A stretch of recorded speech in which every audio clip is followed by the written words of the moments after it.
We have seen that there are several options in the primary batteries,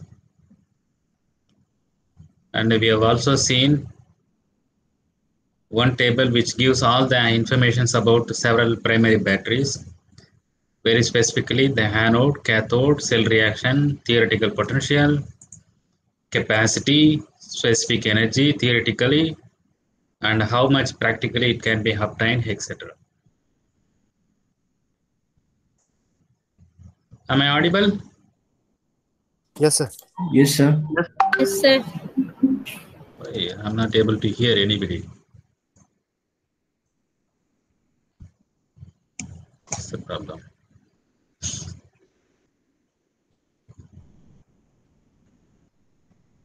Okay, so I'm not hearing anybody. So anyway. Yes, sir. We can hear you, sir. We can start now.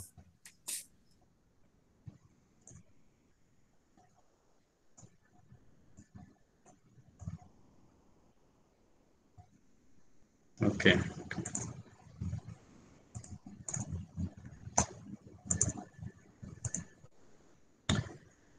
So we stopped here last class, maybe because of this. Now we should.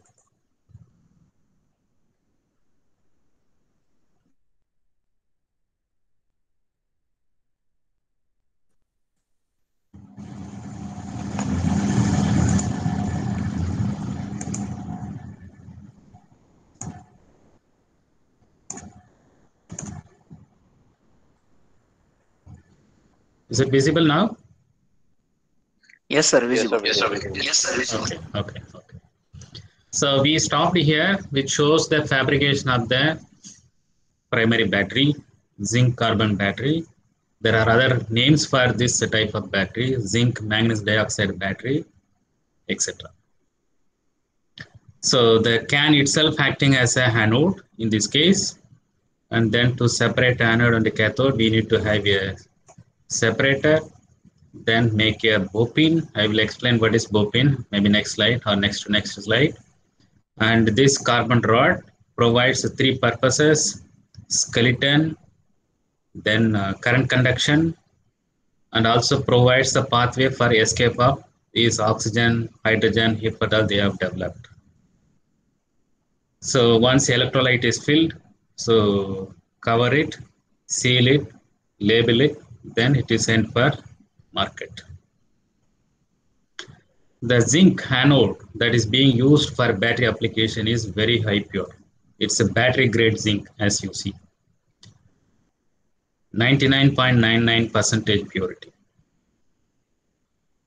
So to this zinc, when they make the battery zinc, or when they want to use zinc as an anode for battery application, they intentionally had this much percentage of cadmium, lead, mercury.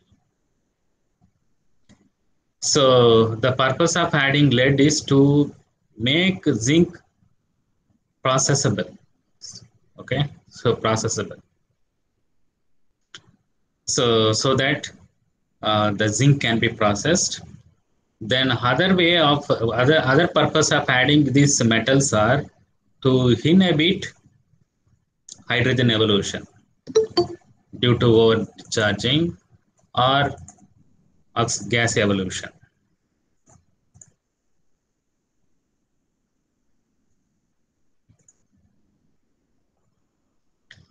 So the purpose of adding cadmium is to have better corrosion resistance. To have a better corrosion resistance. So while adding lead improves the processing of zinc and also inhibits the hydrogen evolution, while the addition of cadmium prevents the resistance, corrosion resistance. So the zinc can be drawn in three ways. You can see that you can take a zinc sheet and roll it as a can. Or zinc can be deep drawn, maybe something like this. Maybe little difference. The other way is, instead of taking a sheet, take a zinc rod and extrude it, etch it in such a way that you end up with like something like this CAN type of characters. So there are three modes of zinc CAN that is being made for battery applications. So each have their own merits and demerits. So especially in the case of extruded case, so it can be highly leak proof because of the structure or the formation. So basically you need to have ingots, okay, so or zinc metal you need to have. You can make it as a sheet or drip drawn into the shape, can shape, or extruded. So three ways of making the zinc can for battery applications. The next component that is involving in a primary battery is cathode, and it is also known as bopin. Is nothing but a mixture of active material, cathode active material, then conductive particles, for example, graphite or acetylene black or super P carbon or simply conductive carbon, along with the electrolyte, ammonium chloride in water or zinc chloride in water in this case. So the mixture of these three components is known as bopin. Why we need to add carbon? The cathode material is MnO2, and of course you require electrolyte. What is the purpose of carbon or conductive carbon or acetylene black? Can I have response if you have It come acts up? as a supportive material. Support material for what? Sir. To increase the catalytic properties. Why you require catalytic property? What catalytic property here? Sir. Oxidation reduction and all. So MnO2 is getting reduced. MnO2 is getting reduced. It is not catalytic catalytic reaction. It occurs on its own. No catalyst here. Anything else? Any other response? Good try. Anyway. Who is Praveen or who? Who was that? Yes, sir. Yes, sir, Praveen. Okay. Any other response? Why we need to add along with the active material, electrolyte, and this conductive particle?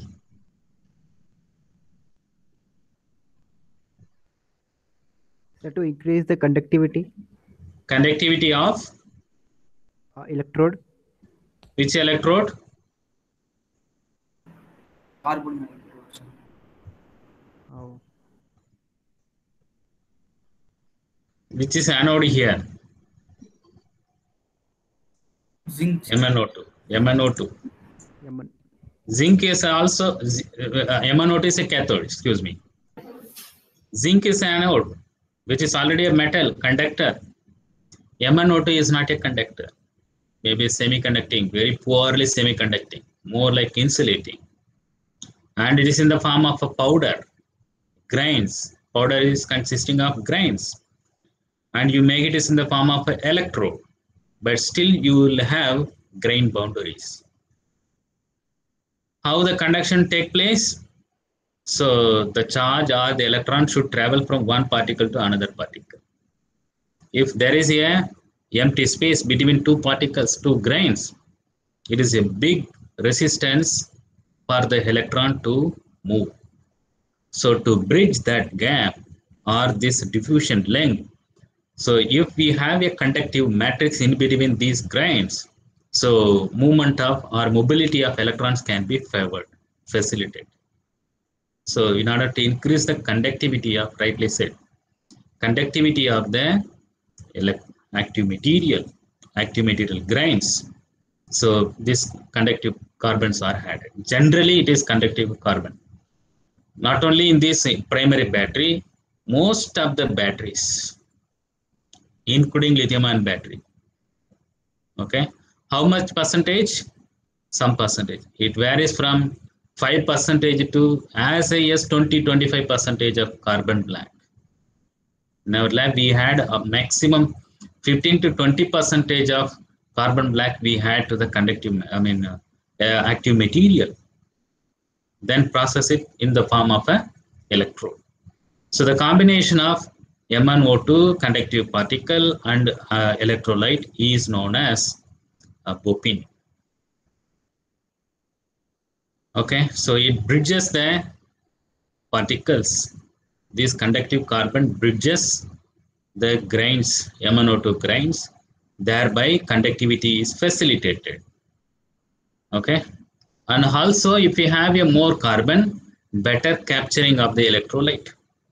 Better capturing of the electrolyte. It will hold the electrolyte for a longer time. It will not dry off. So you take these three mixtures, mix it very well homogeneously. You will have to add some electrolyte, water. Okay, bring it in the form of a paste or syrup. Paste or syrup, then pour it into the container here. Fill it.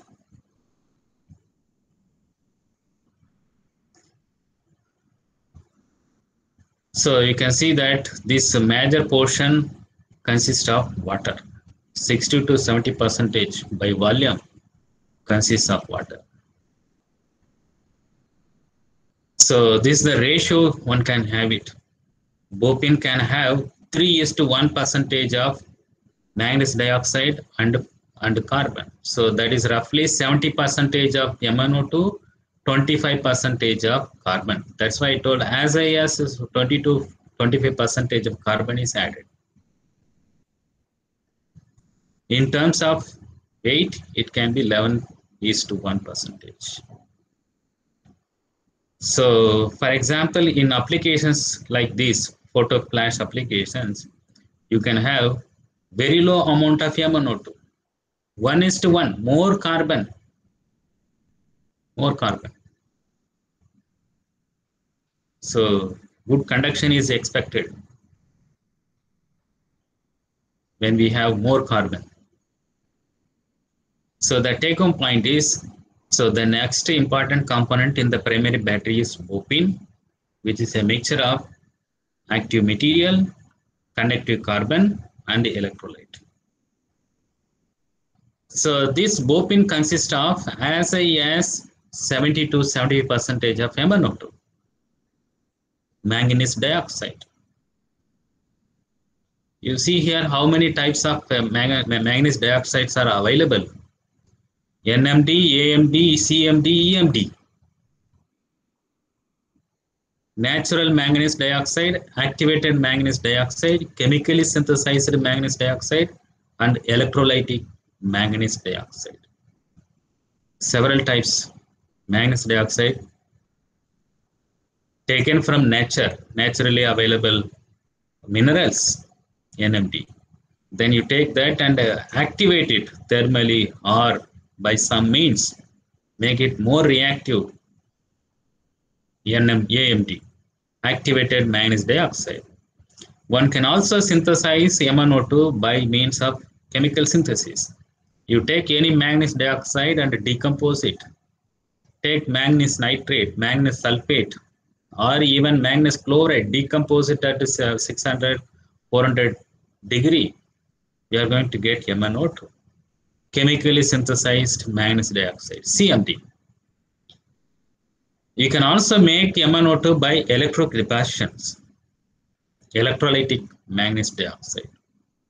Among these four types of MnO2 that can be made or available, EMD is said to be performing very good for battery applications.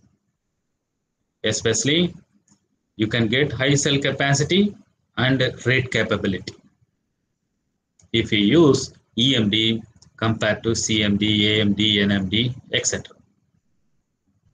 And you can see that EMD crystallizes in gamma crystal structure, gamma phase. CMD, alpha and beta.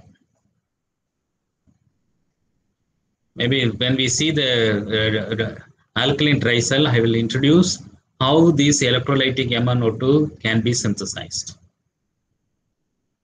Okay. Then the bopine consists of carbon black. As high as 20 to 25% of carbon black is made up of bopine. The purpose of this carbon black is to have the processing, better processing of the cathode material. Then provides the conductivity to the active material, that is MnO2. Then third aspect is to hold the electrolyte. Three aspects of carbon black. So generally it is carbon black. Very specifically, it is acetylene black. Acetylene black. Am I audible? Are you with me? Yes, sir. Yes, sir. Yes, sir.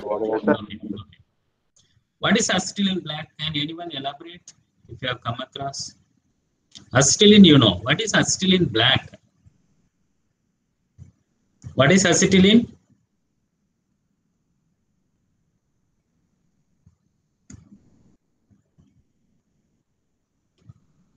You know methane. You know ethane, ethylene, Triple ethine. bond with Yes. CH triple bond CH. You take acetylene, which is a fuel molecule, in fact. Hydrocarbon, unsaturated hydrocarbon, gaseous molecule.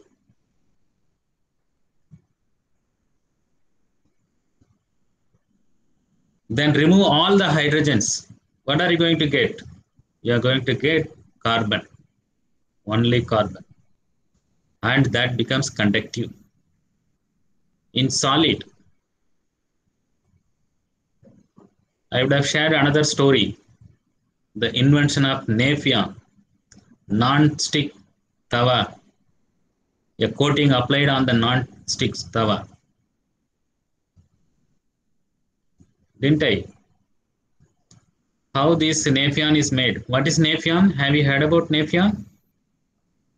No. Nafion is a polymer, and it can be made as a proton conductor and very much used in fuel cell application as a membrane or a separator. And the invention of that material by DuPont Corporation is amazing. They had ethylene cylinder. Ethylene. Acetylene is triple bond, ethylene is double bond. CH2 double bond CH2. It's also in the form of a gas. They had a cylinder. One fine morning or one fine day, so when they wanted to use this ethylene cylinder, which is supposed to have the full gas, the gas was not coming out. They did many things. They changed the gauge, pressure gauge, opened completely. Nothing was coming. And the cylinder was weighing huge mass. I don't know, I shared this information or not. I don't know. Huge mass. We know that it is a 47 liters cylinder. Maybe 2% to 3% can lift it. Normally, if it contains gaseous molecules. They found that it was weighing huge. They could not lift or move. No gas was coming. Supposed to have a ethylene gas, and nothing was coming out. Then they cut the cylinder. Then they found a solid mass was there.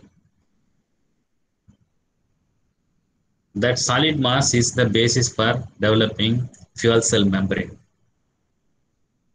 This ethylene, due to some free radical formation, become polymerized. Gaseous species has become polymer, a solid. Then they exchanged this hydrogen with fluorine, then sulfonated it become proton ion conductor. Till now, no membrane can beat the conductivity of Nafion. There are many applications of this Nafion. Separate liquids, provide separator aspect in the fuel cell applications. Maybe when we see the fuel cell, that time we'll see more on that. So this acetylene is analog to that. That is 2 double bond, here 3 double bond. You take acetylene molecule, remove all the hydrogen, dehydrogenate it, and you are going to get only carbon matrix. That becomes conductive depending on the method that you apply. And you can use it as a conductive matrix along with the doping for battery applications. What is the proportion of the electrolyte? There are two proportions. Electrolyte 1 generally have 26% of ammonium chloride, about 9% zinc chloride, and remaining is water. Then corrosion inhibitors, lead, cadmium, etc. also added along with that. You can see that in this electrolyte, major portion is ammonium chloride.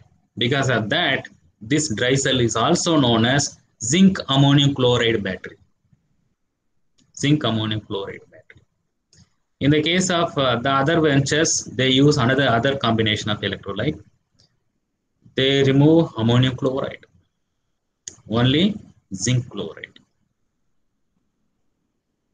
Only zinc chloride. Two combinations. Okay. So the purpose of carbon rod we have already seen. So how it is made? From the again carbon powders pressed into form of a rod, and you cure it so that better compact between the carbon particles are held.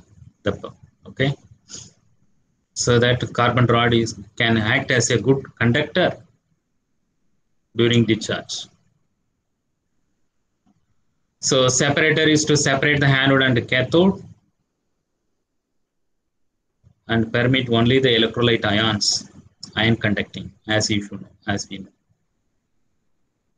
The most exploited separator is methyl cellulose based material. Methyl cellulose is the separator. So of course you need to seal it so that leakage of electrolyte or the bopene can be taken care. So these are the materials used for sealing applications. Then provide a jacket, many a time metallic jacket, sometimes so polymer film, plastics, even paper also can be used. On that jacket, they will provide details of manufacturer or the battery specifications, etc. So then you see top contact and bottom contact to make the electrical contact either with another battery or to provide to any consumer electronics. And one side is little hump, another side is flat. The purpose of this hump is not completely solid inside. There is a empty space in this hump. That hump is provided in order to hold the evolved gases, maybe hydrogen and oxygen, due to discharge. That's the purpose. Those will come through them rods, carbon rods, graphite rods. So these are made up of stainless steel mostly, so that you will have less resistance and a better discharge capacity or current can be realized. Steel, tin-based steel. So tin-based steel, so that you have a less resistance. So what are the merits of this battery? Low cell cost. It is available from 8 rupees to 12 rupees, a single cell. and it is also low cost per watt hour. Okay, so you can have different sizes. That is the versatility of this primary battery. You can have AA, AAA, quadruple A, D cell, C cell, etc. We have seen battery standards last semester, last unit. Any size is almost possible.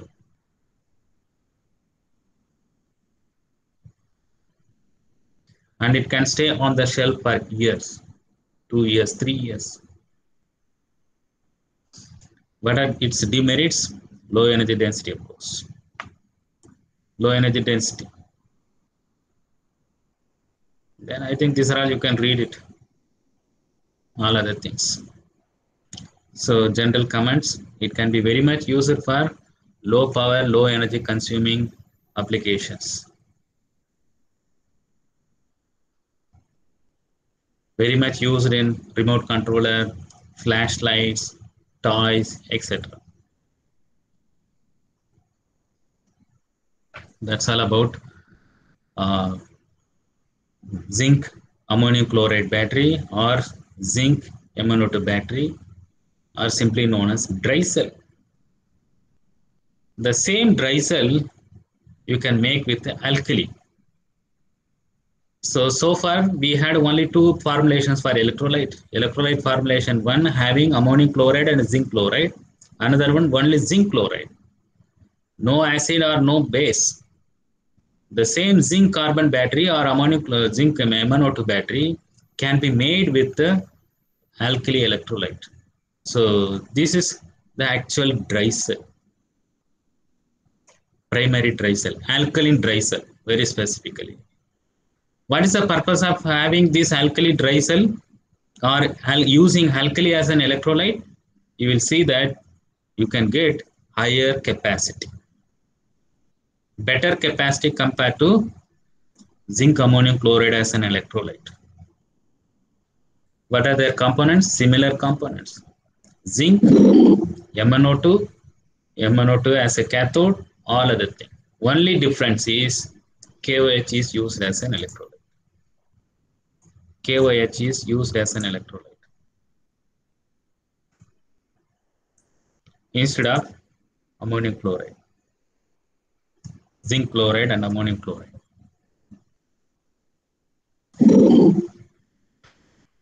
What is the cell reaction? Again, the same MnO2 is getting changed into Mn2O3 and zinc is becoming here zincate. This is a primary battery. So zinc undergoes oxidation, we know.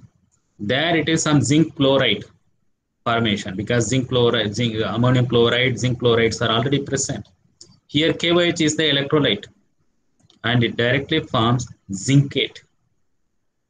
Zincate. All other things remain same.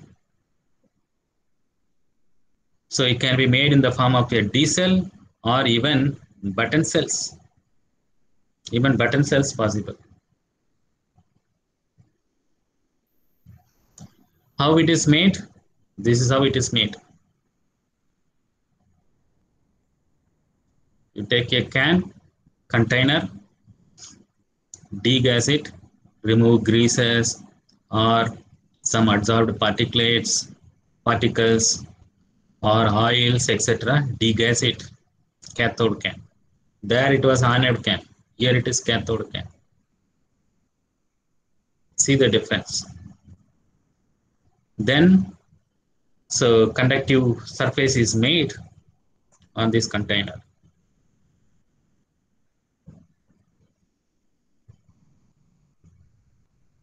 Cathode material, same cathode material.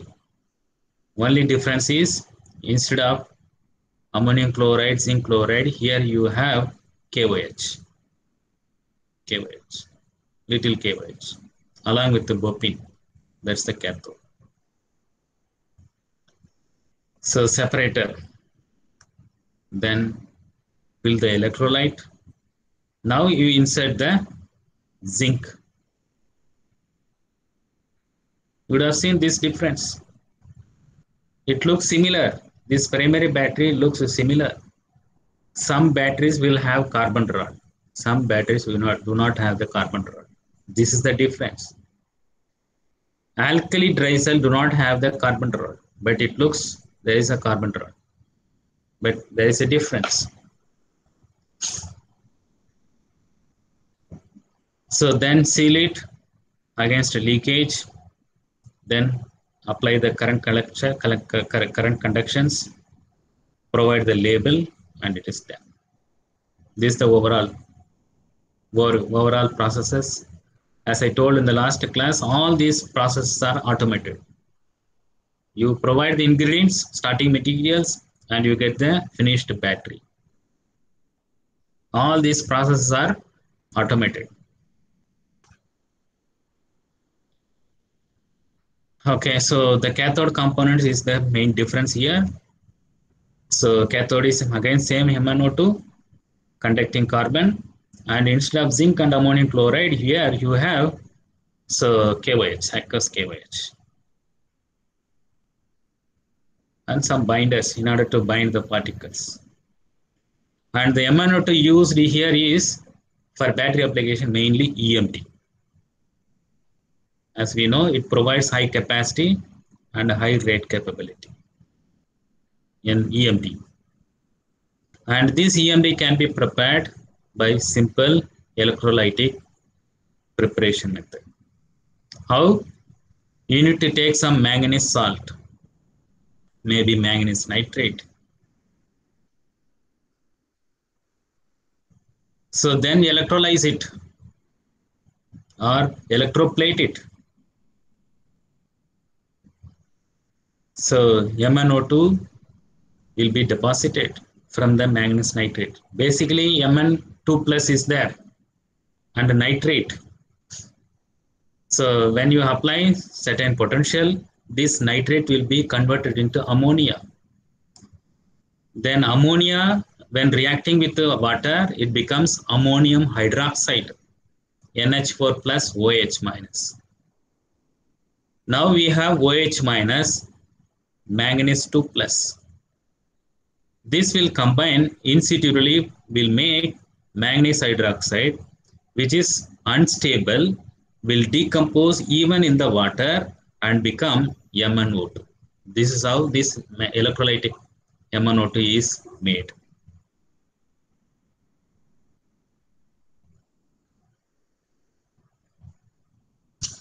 So electrolytic MnO2 is made. So you take manganese salt, take it into electrolytic cell, apply suitable potentials, and you get manganese dioxide deposited. So typically on graphite or titanium, then use it, scrape and use it. So this is the bopin for this alkaline dry cells, anode bopin.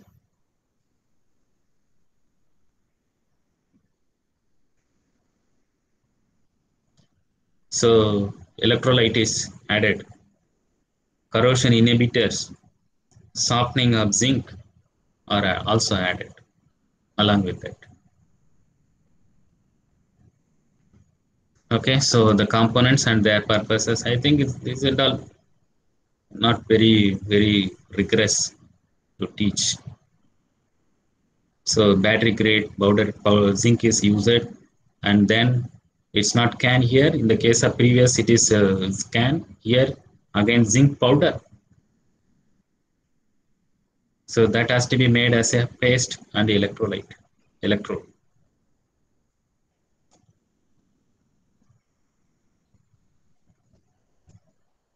So this current collector in the previous case was carbon rod, but here stainless steel. So all other things remain same. Polymer based separator, containers, then sealant, current conductors, etc. I think this I wanted to show you. This is the difference. What is the difference between normal dry cell and alkaline dry cell? This is the difference. You see here. So this is discharged at this potential, this current, 30 milliampere. 30 milliampere discharge current, both the battery.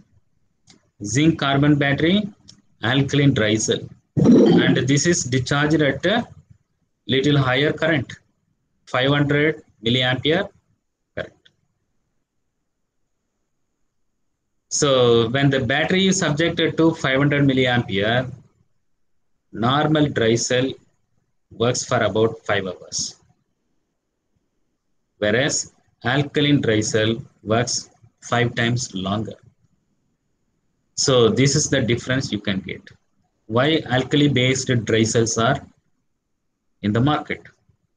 They provide higher capacity, higher discharge time. Higher the discharge time means higher the discharge capacity or higher the energy. If the same battery is subjected to low current, so normal dry cell will work for about 600, 700 hours, very long hours. Whereas alkaline dry cell can work for about 2000 hours. Large difference, double, at least double, if not triple. So it means capacity can be doubled or tripled. Instead of normal dry cell, if you go for alkali based dry cell. That is why several companies have made or existing still primary batteries. So alkali has an electrolyte for primary battery applications. So the advantages and disadvantages of this alkaline dry cell are shown here. Higher energy density, this is relative term, relative to the previous one, normal dry cell. Zinc ammonium chloride electrolyte based. Low capacity, low energy density. Here, high energy density, high capacity. Okay, so then many of all other things are here.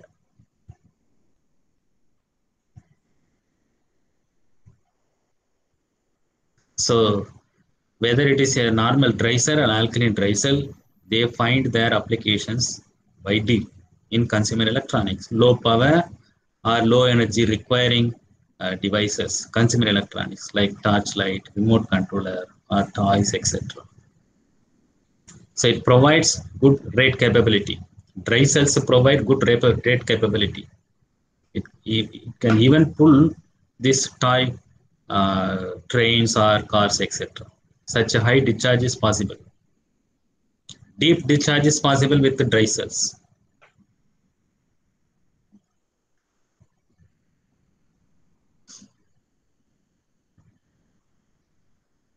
Okay. Let's move on to next type of primary battery.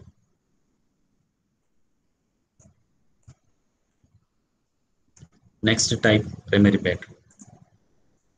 So far we have seen zinc manganese dioxide battery, which is very primarily the good old primary battery, can be made in two forms using zinc ammonium chloride as an electrolyte, no acid or no base, low capacity resulting.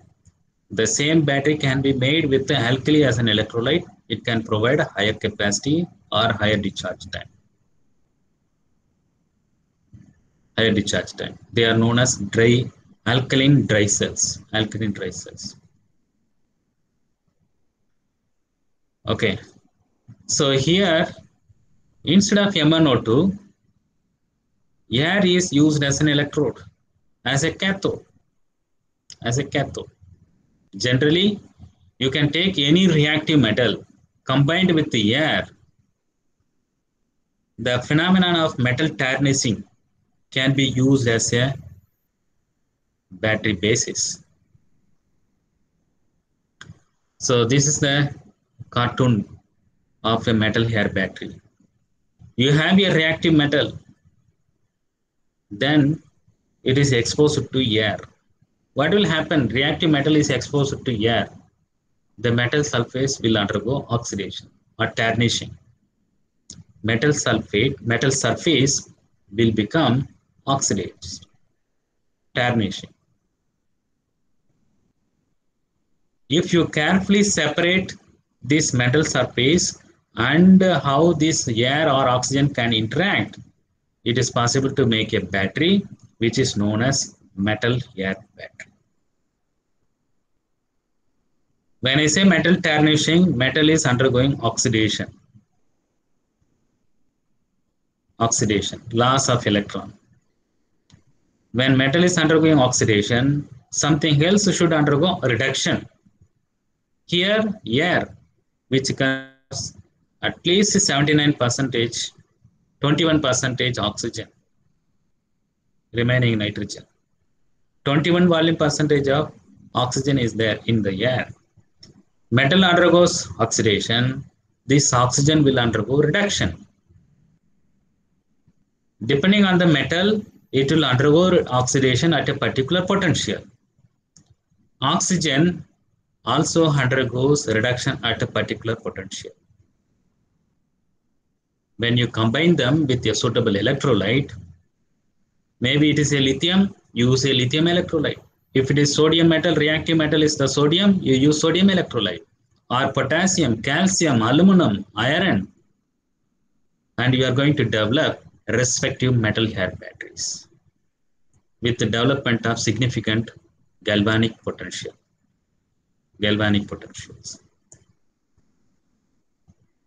You can see that the history on metal air batteries started late 60s. You can see that hardly we had countable number of publications. But suddenly, last 1 decade or so, there is enormous interest in the development of metal air batteries. Enormous interest very recently, last 5 years. So much interest in developing even rechargeable zinc air battery. Zinc air battery is commercially available last 30 years. But now it was not rechargeable one. Now people are talking about rechargeable zinc air battery. And it is not just restricted to zinc. So now we talk about lithium air battery, sodium air battery, aluminum air battery, iron air battery, calcium air battery, potassium, etc. The reason for going to lithium and sodium, where we already have a zinc air battery commercially, is different or difference. We want to have higher energy density as high as possible.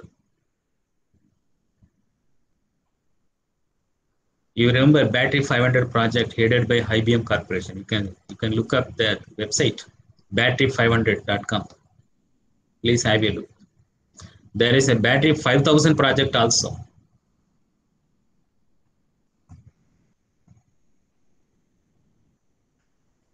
Okay, so you take a zinc as a reactive metal, combine with either oxygen or air. You are going to develop 1.65 voltage, theoretical voltage battery, similar to that of zinc manganese oxide. So if you compare this zinc air battery or zinc oxygen battery with that of Lagrange cell or dry cell, what is the great difference? What is the great difference you can have or merit you can have? High specific. Yes, because you don't have to account for the mass of oxygen which is freely available in the air. And you are not going to have a barrel of oxygen along with the battery. No, we don't need to carry the oxygen along with the battery. You can just expose the cathode side with some force. Through this force, oxygen or air can enter, can become reduction, can get reduced at a potential. If it is a zinc, we are going to get 1.65. If it is a lithium, you are going to get 3 voltage. If it is sodium, you are going to get 2.6 voltage. Very attractive. Very attractive. Even in the worst case, aluminum, you are going to get significant voltage. There may be a little compromise on the power density, but still it is possible practically. So we have worked out these numbers last class. So you don't need to account for the mass of oxygen. You can very much exclude the oxygen. You can still get the theoretical capacity 4 times larger than that of the zinc manganese dioxide battery or dry cell.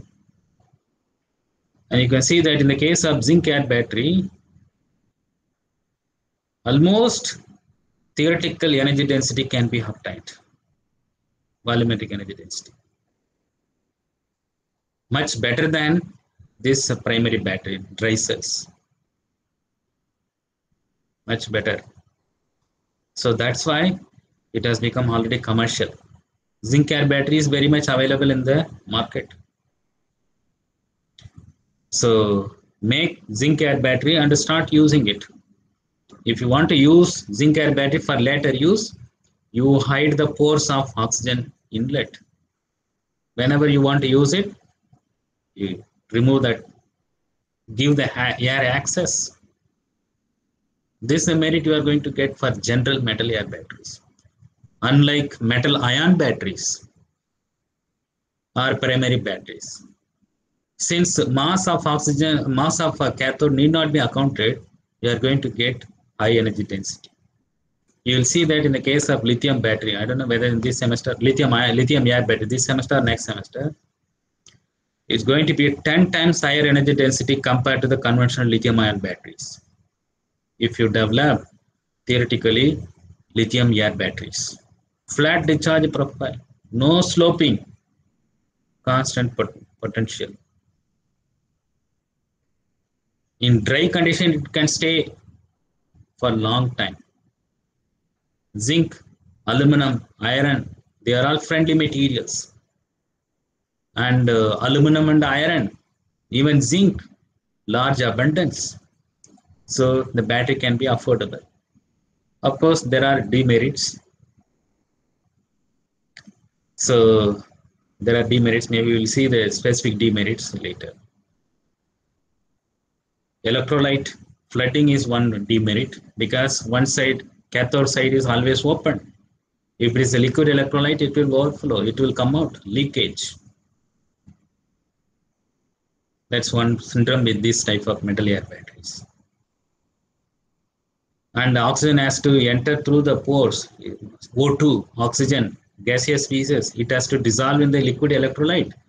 Diffusion between the gas and gas is very good. Diffusion between the liquid and liquid is very good. Diffusion of gas into solid and liquids are very difficult. You get less power density in this case. And it cannot be operated at a high elevated temperature. The battery cannot be operated at elevated temperature because since the electrolyte, cathode part is open, it will operate easily.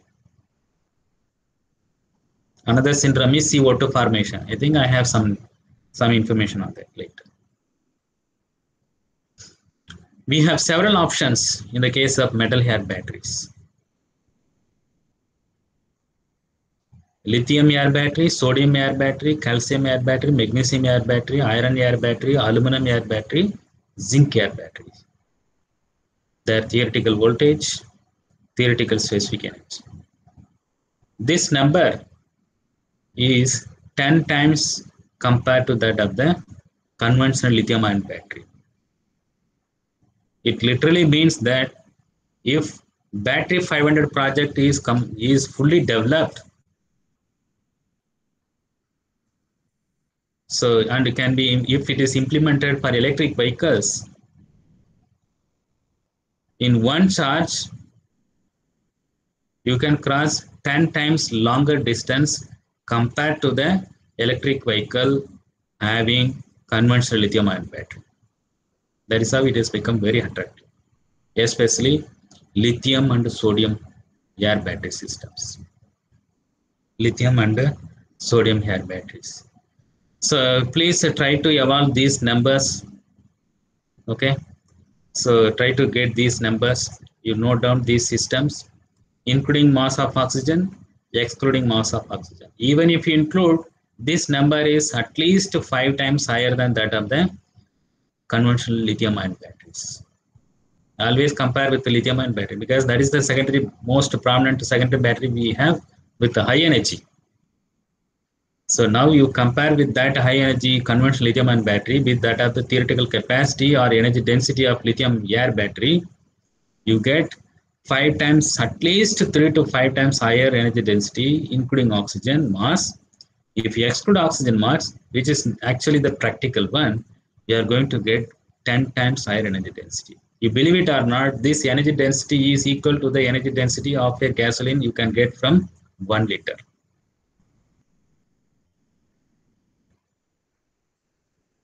Please try to get these numbers. So I will stop now. Maybe we'll catch up more on zinc air battery next class.